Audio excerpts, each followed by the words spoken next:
I love Amazon. I'm totally addicted, but I also kind of hate it, like a junkie hates heroin or a spouse might hate their partner when it's too late.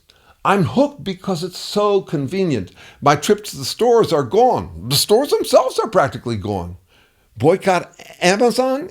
Yeah, right. Who's with me? We're all addicted. Amazon seduced us slowly. Downtown malls, even big box stores became ghost towns. We simply lost other ways to shop. Now I'm dependent. I prioritize work just to keep paying for Prime and to keep my credit card clear for Amazon. Sure, Amazon needs us buyers, but it has monopoly power. We depend on Amazon far more than it depends on any single one of us. It's an asymmetrical codependency. So here I am, stuck in this love-hate relationship with something I probably couldn't leave even if I wanted to. This video is about a new way to think about codependencies, connection, love, and addiction. It's also about the missing half of Darwinian theory, the part about how new dependencies or synergies emerge, something my research colleague, Berkeley neuroscientist Terrence Deacon, calls falling up. People often talk about codependency and addiction as if they're always bad. They can be, but not always. And love or connection as if they're always good. Not always. Some even say God or a higher power or the universe seeks connection. How else to explain how interconnected things are getting? There must be some invisible hand. Well, there isn't. Falling up is an intrinsic feature of nature. Let me explain falling up with my Amazon addiction. I had other ways to shop, but Amazon was more convenient. I stopped shopping elsewhere. Those shops disappeared, and now I'm codependent with Amazon. I fell by losing alternatives and ended up addicted.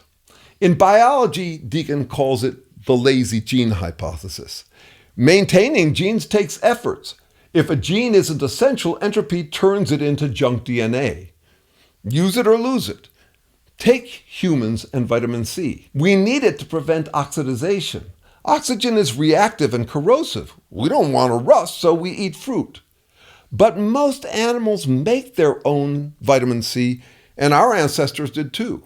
Why don't we anymore? Well, 35 million years ago, when we became tree dwellers, fruit became a reliable source. Our vitamin C synthesizing genes got lazy, becoming junk DNA. We fell up into codependence on fruit. Having lost that ability to produce our own vitamin C, we evolved other abilities for dealing with our dependency on fruit. Color vision first evolved in humans to distinguish ripe from unripe fruit. That's falling up. Our lazy genes fell like slouches, but as a result, we climbed up into a new codependency. It feels like progress. Color vision. But it's also a codependency, like me on Amazon. Another falling up story. Endorphins, our body's natural painkillers. Get hooked on external endorphins like heroin and our bodies stop producing their own. Quitting heroin means a painful wait for your body to restart endorphin production.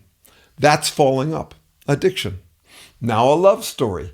They fell in love, sparks flew, a mutual admiration society. They married, they divided tasks. He cooked, she did accounting. When one was down, the other provided encouragement.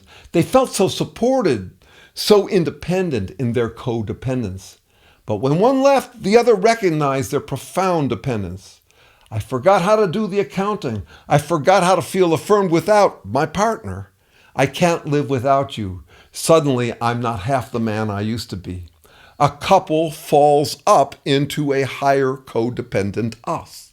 This gives new meaning to I'm rather partial to my partner. We're partners in higher order codependencies. Falling up explains our social dependencies too. We're reliant on so many people and things. We're parts of larger wholes. We often ignore these co-reliances until they're gone.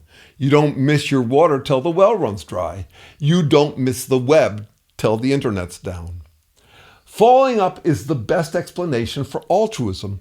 Other theories only explain why it's beneficial, not how organisms give up autonomy to accommodate others. Falling up explains it across all levels, from genes to societies, and even how those levels emerge. Some might find falling up a disappointing explanation for altruism. Shouldn't altruism be a moral choice to love our fellow creatures? How can I feel like a crusader for compassion and morality if it turns out we're simply addicted to each other? That society's held together by self-serving addiction to what we depend on from others? But it's also good news. People do for others because they need to. My definition of love and addiction are the same, differing only by prognosis. If I think a codependency will turn out well, it's love. If I think it will end badly, it's addiction. Both mean doing dedicated work to maintain something we depend on. Falling up explains how we become dependent. We fall by losing self-sufficiency and become dependent on external people and processes. Our ancestors farmed. With stores, we lost that ability. We fell up into codependency on stores. Love makes the world go round, but so does addiction. Economics, in particular behavioral economics, studies how these dependencies and codependencies evolve for all resources: money, attention, love, affirmation, influence, power. Ever wonder how the rich get richer? Falling up is a huge part.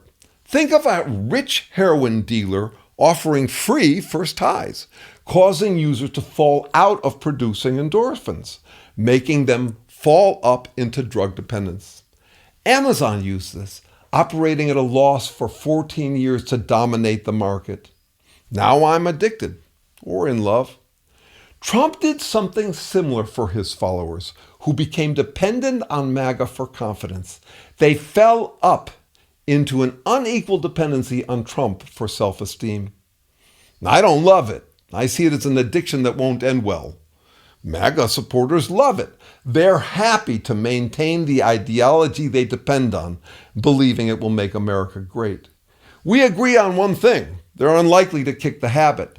They'd be as lost without MAGA as I'd be lost without Amazon.